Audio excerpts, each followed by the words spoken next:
sejarah kebudayaan Islam. Warahmatullahi wabarakatuh. Apa kabarnya anak-anak solih dan solihah kelas 4? Semoga selalu dalam lindungan Allah. Tetap di rumah dan semangat terus belajarnya. Pada kesempatan kali ini, Bu Anggit akan menjelaskan pelajaran SKI atau Sejarah Kebudayaan Islam. Silahkan dibuka bukunya halaman 4. Ya, kalau sudah dibuka, maka tampilannya akan seperti yang ada di layar. Nah, pada kesempatan kali ini, Ibu akan menjelaskan tentang Khulafa Ur-Rasyidin. Jadi, Bu Guru akan menjelaskan 2 poin penting tentang Khulafa Ur-Rasyidin. Yang pertama, pengertian Khulafa Ur-Rasyidin. Yang kedua, tentang tugas-tugas Khulafa Ur-Rasyidin. Nah, sekarang Ibu akan menjelaskan pengertian Khulafa Ur-Rasyidin. Khulafa Ur-Rasyidin adalah khalifah atau pemimpin umat Islam sedunia yang arif, bijaksana, yang berada di jalan yang lurus atau jalan yang benar. Nah, Khulafa Ur-Rasyidin ini adalah seorang pemimpin atau seperti presiden yang memimpin umat Islam seluruh dunia. Nah, Khulafa Ur-Rasyidin ini adalah orang-orang yang memimpin umat Islam setelah Rasulullah atau Nabi Muhammad SAW wafat. Nah, jadi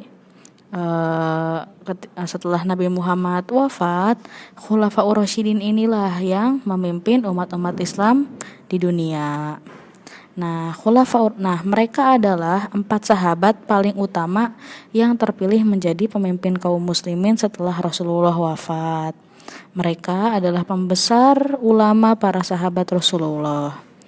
Perjalanan hidup mereka menjadi pegangan umat Islam setelah sunnah Rasulullah Shallallahu Alaihi Wasallam. Nah, keempat khalifah tersebut adalah yang pertama Abu Bakar As-Siddiq, yang kedua ada Umar bin Khattab, yang ketiga Utsman bin Affan, yang keempat Ali bin Abi Thalib.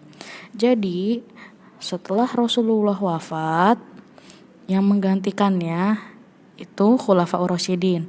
Nah, yang perlu kalian ingat, Khulafa Ur-Rasyidin ini bukan nabi. Karena nabi terakhir adalah Nabi Muhammad. Nah, Khulafa Ur-Rasyidin ini bukan nabi. Mereka hanyalah sahabat Rasulullah. Mereka pernah bertemu dengan Rasulullah dan belajar kepada Rasulullah.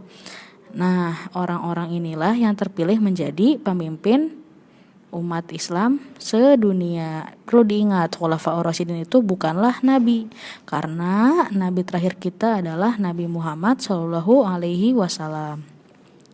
Nah, ketika Nabi Muhammad wafat, terpilihlah Abu Bakar As-Siddiq memimpin umat-umat Islam.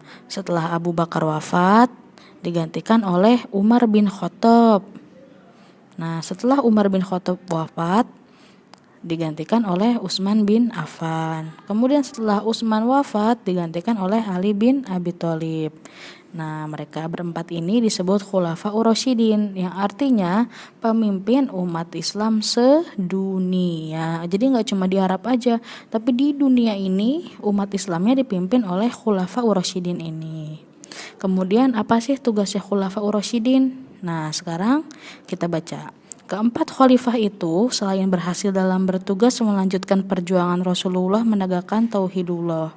Jadi mereka bertugas itu melanjutkan perjuangan Rasulullah, menyebarkan agama Islam, mengajarkan agama Islam yang benar kepada seluruh umat. Nah, mereka juga sukses memperluas penyebaran dan mengharumkan nama Islam. Itulah tugas besar yang mereka laksanakan dengan baik. Jadi mereka ke seluruh penjuru dunia untuk menyebarkan agama Islam, menyebarkan tauhidullah. Kemudian karena akhlak mereka yang baik, akhirnya orang-orang pun pada menyukai Islam gitu. Nah, sejarah keempat khalifah tersebut merupakan kisah yang tetap menjadi perhatian generasi setelah mereka. Kisah mereka juga menjadi rujukan untuk memilih pemimpin yang mendekati pribadi sempurna, yakni Rasulullah SAW. Al-Khulafa Ur-Rasyidin merupakan pemimpin besar, mereka sebagai pemimpin handal yang tidak ada tandingannya hingga saat ini. Jadi saking hebatnya Khulafaur Rasyidin, kemudian mereka jujur, kemudian mereka juga orang yang amanah, maka pemimpin sekarang ini belum ada yang sehandal mereka. Karena Khulafaur Rasyidin ini, mereka ini sifat-sifatnya itu mendekati sifat sempurnanya Rasulullah. Ya, tapi tetap lebih sempurna Rasulullah, tapi mereka mendekati. Maka dari itu, untuk sekarang-sekarang ini, jika ingin memilih pemimpin, kita bisa melihat atau kita bisa merujuk sifat-sifatnya Khulafaur Rasyidin, sifat-sifatnya Rasulullah. Jadi yang mendekati, seperti itu kurang lebihnya.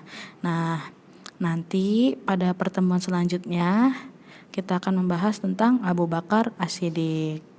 Sampai sini sudah paham?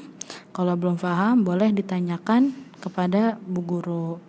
Oke, sekian penjelasan dari Ibu. Assalamualaikum warahmatullahi wabarakatuh.